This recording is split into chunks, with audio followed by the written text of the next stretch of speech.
வணக்கம் மக்களே, அன்புடன் உங்களை வரவேற்பது வெள்ளக்கோயில் முருகேஷ் யூடியூப் சேனலுங்க. இன்னைக்கு நம்ம டாபிக் என்ன அப்படின்னா, உணவும் உறக்கமும்.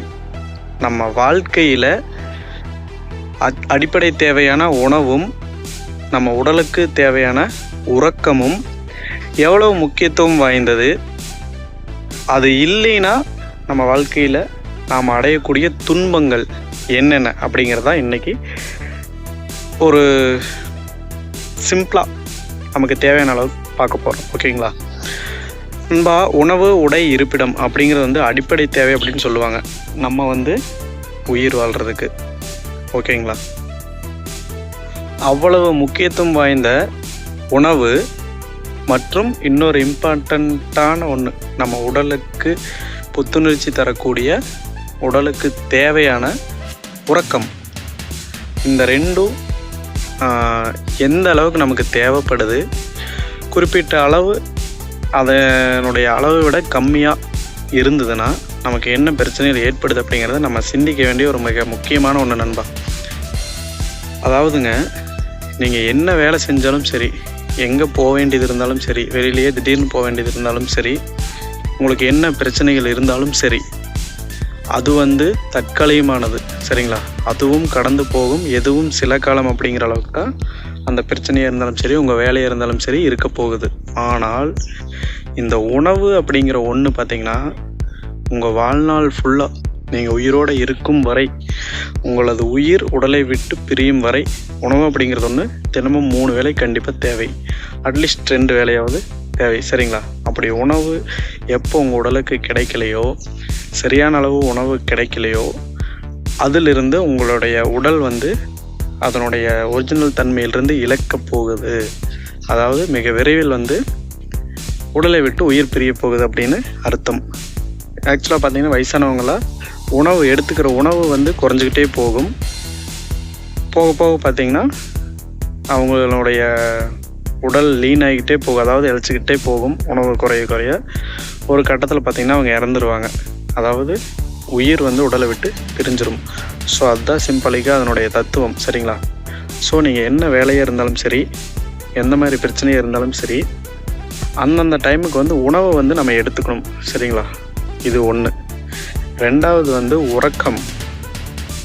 நீங்கள் என்ன தான் உணவை எடுத்துக்கிட்டாலும் நம்ம உடலுக்கு தேவையானது மினிமம் 8 மணி நேரம் உறக்கம். 6 மணி நேரம்னு சொல்லுவாங்கன்னு நினைக்கிறேன். என்னுடைய கருத்துப்படி 8 மணி நேரம் உறங்கணும். சரிங்களா?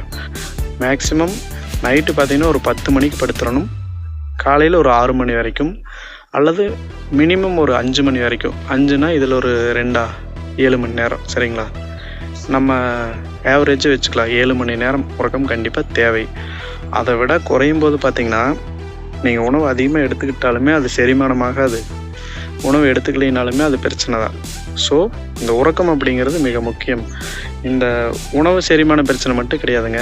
சரியாக தூங்கலைன்னா செரிமானம் ஆகாது, வாந்தி வரும், மோஷன் சரியாக போகாது, இன்னும் உடல் பிரச்சனைகள் நிறைய வரும். இது ஸ்டார்டிங் ஸ்டேஜ் தான் அந்த செரிமான பிரச்சனை அப்படிங்கிறது. அதிலிருந்து ஒவ்வொன்றா வந்துக்கிட்டே இருக்கும். நிறைய பிரச்சனைகள் வரும். வயிற்று பிரச்சனை வரும், தலைவலி வரும், ஃபீவர் வரும், இன்னும் நிறைய அப்படியே எக்ஸெட்ரா சொல்லிக்கிட்டே போகலாம்.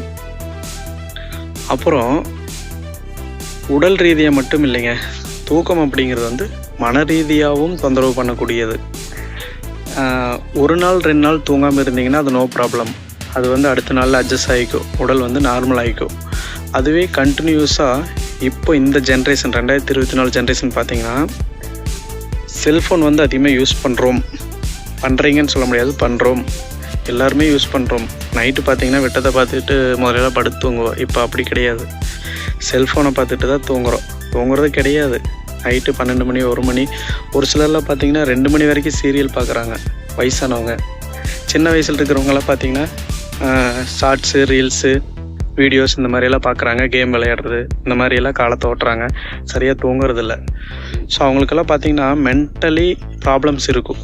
வாழ்க்கையில் நடக்கக்கூடிய மிகப்பெரிய பிரச்சனைகள், ஒரு சில பிரச்சனைகளுக்கெல்லாம் காரணமே இந்த தூக்கமாகவே அமையுது. சரிங்களா? குடும்ப வாழ்க்கையே ஒழுங்காக அமையாது. அதுக்கு காரணம் இந்த தூக்கமின்மை கூட காரணமாக இருக்கலாம். அதெல்லாம் வாழ்க்கையை ஆராய்ஞ்சு பார்த்தா நம்மளுக்கு புரியும். ஸோ தூக்கம் அப்படிங்கிறது இவ்வளோ பெரிய பிரச்சனைகளை கொண்டு வரது அப்படிங்கிறதா உண்மை. நீங்கள் டாக்டர்கிட்ட போனீங்கன்னா தூக்கமின்மை அப்படிங்கிறதுக்காகலாம் போனீங்கன்னா அது நிறையா போகும். சுகர், ப்ரெஷர், முக்கியமான ஒன்று தூக்கமின்மை வந்து ப்ரெஷருக்கும் ஒரு காரணமாகும். ஷோல்டர் வலிக்கும், கைகால் வலிக்கும், இது எல்லாமே மறுபடியும் வேறு பிரச்சனைகளுக்கு கொண்டு நிரந்தரமான பிரச்சனைகளுக்கு கொண்டு வந்துடும். அதாவது நிரந்தர தூக்கமின்மை. ஸோ இன்னும் நிறைய விலாவரியாக பேசலாங்க, அதுக்கெல்லாம் நம்மளுக்கு டைம் பத்தாது. நம்ம போடுற வீடியோக்கள் பார்த்திங்கன்னா மேக்ஸிமம் 6 மினிட், அதுக்கு மேலே போடுறதில்ல.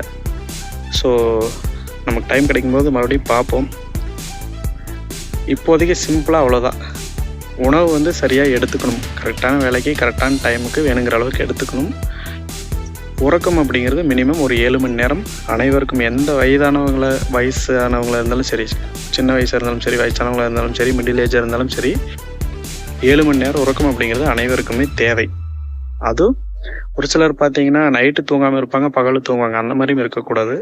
நம்மளுடைய நாட்டில், இந்திய நாட்டினுடைய இதுபடி நைட்டு 10 to காலையில் 6 மணி வரைக்குமாவது தூக்கம் இருக்கணும் அப்படிங்கிறதா என்னுடைய சொந்த கருத்து.